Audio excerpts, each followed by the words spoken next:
মাহির নামে একটা 5 বছরের ছেলে, হ্যাঁ, মাহির মা গেছে পানির লাই, কলের পানির লাই।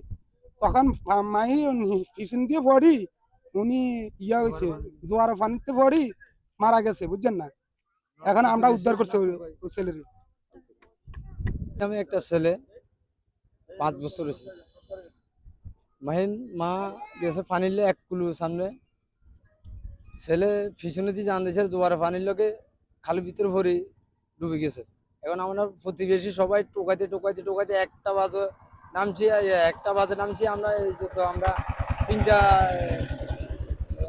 3টার দিকে আমরা উঠছি যে আমরা ফেসি খালের ভিতরে। 11 নং নিজামদ্বীপ ইউনিয়নের 5 নং ওয়ার্ডের মাহি নামে 5 বছরের একটা শিশু জোয়ারের পানিতে পড়ে মৃত্যুবরণ করে। আমি নিজে পুলিশ চিকিৎসক, আমি নিজে গিয়ে তাকে মৃত ঘোষণা করি।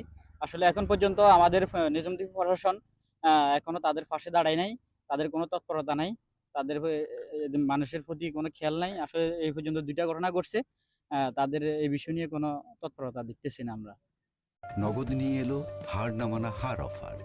সর্বনিম্ন 10,000 টাকা রেমিটেন্স নগদে পাঠালে থাকছে স্বর্ণের হার জেতার সুযোগ।